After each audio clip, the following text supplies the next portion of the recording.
محمد علي حديقة اسكولكا توصل تركي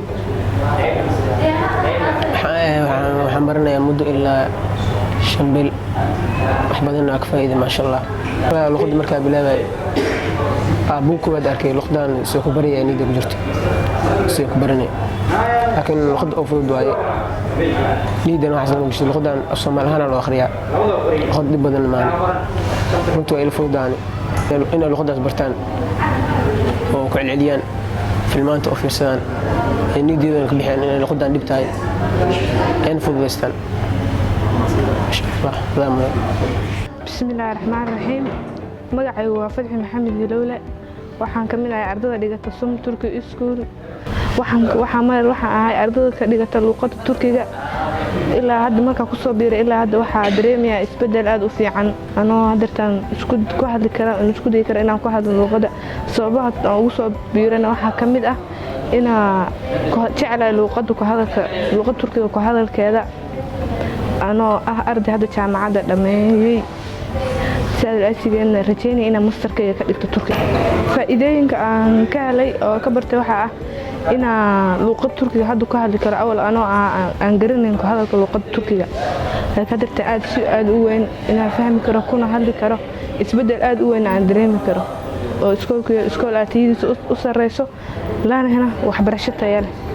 ardayda Soomaaliyeed waxa uu wanaagsan qof kasto jecel inuu barto ama ka helo luqadda Turkiga ka helo inuu ku hadlo inuu ku soo biiro Som Turkey School taasoo uu ka dareemayo isbedel xoogan dhanka ku hadalkiisa luqadda wallahi waxa u dhaxeeya farq aad u weyn waayo marka ku soo biirayay Turki waa lagu hadlaa umba maqal jiray laakiin soo loo hadlo iyo qaabkay tahay ma garanay laakiin hadartan anaa ku hadli karo Soomaali oo caadi u hadlay luqadda Turkiga taasoo farqiga aad ka weyn baa u dhaxeeya isbedel fiican oo iska dareen bismillaah assalaamu calaykum magacaygu waa Cabdullah Abdiqaadir Ibrahim waxaan ahay arday ka mid ah ardayda dhigata iskoolka Som Turkey College aad ku baran kartaa luqadda Turkiga waxaan ka mid ahay ardayda baratay luqadda Turkiga gaar ahaan ku baratay iskoolka Som Turkey markaan imaanay iyo hadda isku mid iska ahaan hadda waxaan ku hadli karaa luqadda anigoo awood inaan fahmo qofna aan kula xiriiro dadkan aan kula xiriiri karo dhabaantii waa iskool aad u fiican oo macallimiin tayeysan joogaan isleeyahay haddaad imaateen aad ka faa'iido doontid ku soo dhawaada Som Turkey College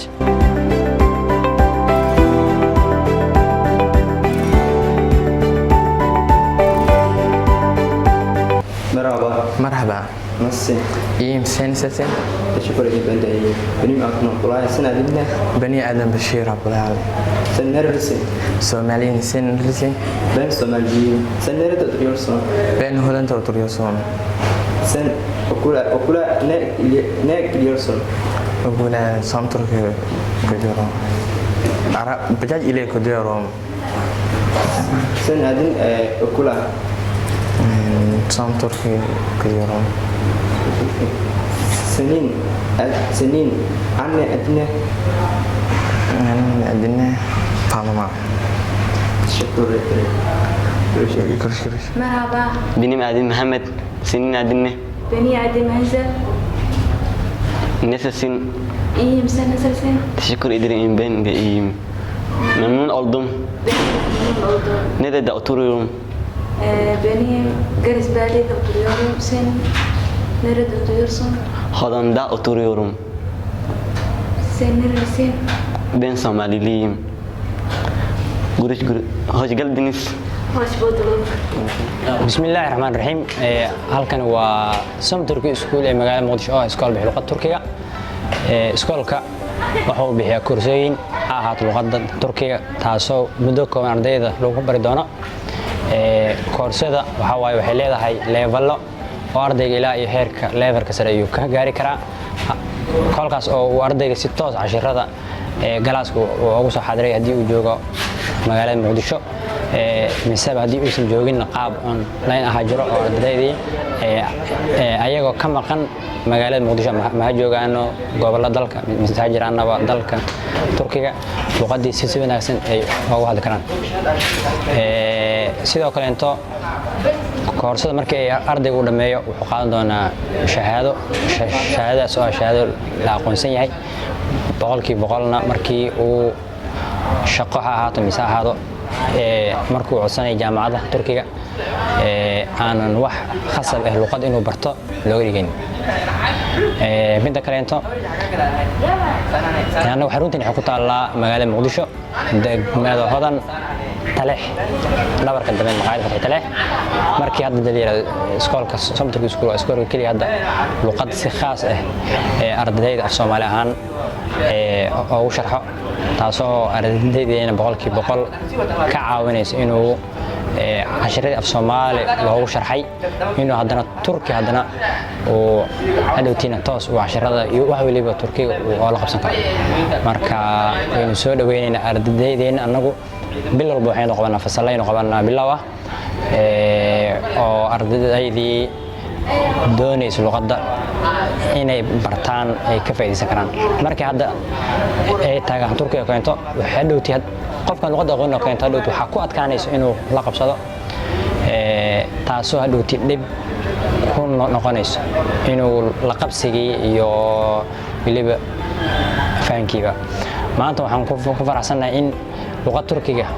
ay baranayeen dhaqaatiirta magaalada Muqdisho kuwooda waliba ugu caansan waxa laga yaabaa inaad isku weydiinayso sababta dhaqaatiirta Soomaaliyeed ay luqadda Turkiga baranayeen wax kale ma ahanay maanta marka la fiiriyo daawada dalka taalo daawada boqolkiiba boqol waxay ka imaataa dalka Turkiga waana daawooyin tayo leh waayo marka wixiina hadday ku qoran yihiin Turkiga way adkaanaysaa in hadhowtii dhakhtarkii daawadu qoray xataa in la fahmo way adkaanaysaa laakiin haddii uu luqadda barto daawadu qoray inuu fahmo ayaa fududaanaysa marka dhowr dufcad ayaa ka qalinjabisay hadda dufcaddii ugu dambeysay waxay ahayd dufcaddii lixaad ahayd haddana insha Allah taala dufcaddii toddobaad aan rajaynaynaa in mar dhow ay ka qalinjabisay bisha koowaad ee Janaayo 2021 والسلام عليكم ورحمة الله تعالى وبركاته